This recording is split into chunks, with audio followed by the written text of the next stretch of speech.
আমাৰ চেনেললৈ তোমালোকক স্বাগতম জনাইছো। আশা কৰিছো সকলোৰে ভাল। আজিৰ এই ভিডিঅ'টি বহুতৰ মনত উঠি থকা প্ৰশ্ন যেটো হৈছে অনলাইন ডিগ্ৰী কোৰ্স কেনেকৈ কৰিব পাৰি। এই বিষয়ে এই ভিডিঅ'টি আজি লৈ আহিছো যে অনলাইন ডিগ্ৰী কোৰ্স হয়নো কি, কেনেকৈ কৰিব পাৰি, লগতে ইয়াৰ এলিজিবিলিটি কি লাগে আৰু ই সত্যতে লাভজনক হয়নে, এই সকলোখিনিৰ উত্তৰ লৈ আজি এই ভিডিঅ'টি প্ৰস্তুত কৰিছো। আশা কৰিছো যে এই ভিডিঅ'টিৰ দ্বাৰা আপোনালোকৰ মনত উঠি থকা প্ৰশ্নৰ আমি উত্তৰ দিব পাৰো। হেহে বলক আৰম্ভ কৰিছো ভিডিঅ'টি। প্ৰথমটো প্ৰশ্ন আহে যে অনলাইন ডিগ্ৰী কোৰ্স কেনেকৈ কৰিব পাৰি বা অনলাইন ডিগ্ৰী কোৰ্স কি হয়। অনলাইন ডিগ্ৰী কোৰ্স হৈছে এক পূৰ্ণ শৈক্ষিক ব্যৱস্থা য'ত অনলাইনৰ মাধ্যমেৰে আপুনি আপোনাৰ পঢ়া শুনা কমপ্লিট কৰিব পাৰে। ইয়াত কোনো ধৰণৰ কলেজলৈ যাব নালাগে, কাৰণ যেহেতু অনলাইন আপুনি ঘৰৰ পৰাই পঢ়ি এই অনলাইন ডিগ্ৰী কোৰ্স কমপ্লিট কৰিব পাৰে। লগতে এই অনলাইন কোৰ্সবোৰ যেনে BA, BCom, BCA, MBA, MCA ইত্যাদি এই সকলোখিনি যিবোৰ আপোনাৰ এক্সাম, এছাইনমেণ্ট, লেকচাৰ থাকে সকলোখিনি আপোনাৰ অনলাইনৰ দ্বাৰা হৈ যাব। যেহেতু ই 100% ভ্যালিড মানে UGC, DEP, NET, A++ graded মানে A গ্ৰেডেড অনুমোদিত ডিগ্ৰী হয়। ইয়াতে সকলো ধৰণৰ চাকৰি পৰীক্ষাৰ বাবে আপোনালোকে আবেদন কৰিব পাৰিব। আৰু এটা প্ৰশ্ন আহে যে এই ডিগ্ৰী কোৰ্সটো কিয় আমি সিলেক্ট কৰিব লাগে, মানে কি কাৰণত আমি এই ডিগ্ৰীটো ললে আমাৰ লাভ হ'ব। প্ৰথমটো হৈছে ফ্লেক্সিবল লাৰ্নিং, মানে আপুনি যিকোনো সময়ত যিকোনো ঠাইত থাকিও এই অনলাইন ডিগ্ৰী কোৰ্স কৰিব পাৰে।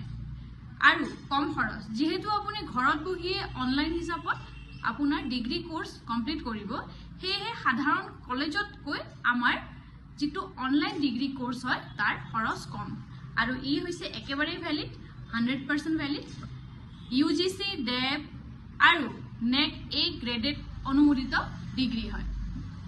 যেহেতু কিছু লোক এনেকুৱাও আছে যে তেওঁলোকে কাম কৰি আছে আৰু তেওঁলোকৰ ডিগ্ৰী আজিলৈ কমপ্লিট হোৱা নাই, তেওঁলোকৰ বাবেও এই অনলাইন ডিগ্ৰী কোৰ্স হয়। তেওঁলোকে একে সময়তে কাম আৰু লগতে নিজৰ ডিগ্ৰী একেলগে সম্পূৰ্ণ কৰিব পাৰিব আৰু তেওঁলোকৰ কোনো অসুবিধাও নহয়, যেহেতু ইয়াতে কোনো টাইমিঙৰ কথা নাথাকে। যেহেতু আপোনাৰ কোনো ধৰণৰ কলেজলৈ যাব নোযোৱাকৈ হৈ যায়, সেইবাবে অনলাইনভাৱে আপোনালোকৰ ডিগ্ৰী কোৰ্সটো কমপ্লিট কৰিব পাৰিব, মানে একে সময়তে কাম আৰু পঢ়া সম্ভৱ হৈ উঠিব। তাৰে মাজত পপুলাৰ ডিগ্ৰী কোৰ্স দুটামান আছে, যেটো হৈছে UG কোৰ্সেছ, যেটো হয় BA, BCom, BBA, BCA, আৰু PG কোৰ্সেছবোৰ হৈছে MA, MCom, MBA, MCA। তাৰোপৰি প্ৰফেশনেল কিছুমান কোৰ্স আছে যিবোৰ হৈছে ডিজিটেল মাৰ্কেটিং সহ MBA,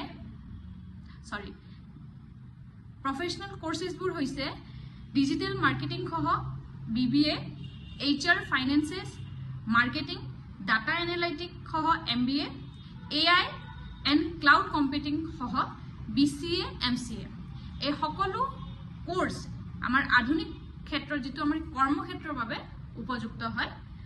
ইয়াৰ বাবে আমাক কিছুমান এলিজিবিলিটি ক্ৰাইটেৰিয়া লাগে, যেটো আপোনাৰ UG কোৰ্সেছৰ বাবে আপোনাৰ 12 পাছ হ'ব লাগিব আৰু PG কোৰ্সৰ বাবে আপোনাৰ গ্ৰেজুৱেশ্যন কমপ্লিট কৰিব লাগিব। তাৰোপৰি মানুহৰ মনত প্ৰশ্ন হয় যে এইবোৰ যেটো আমাৰ অনলাইন ডিগ্ৰী কোৰ্স হয়, ইয়াৰ এইটো কৰি আমি উচ্চ শিক্ষা বা চাকৰি আমি আবেদন কৰিব পাৰিমনে?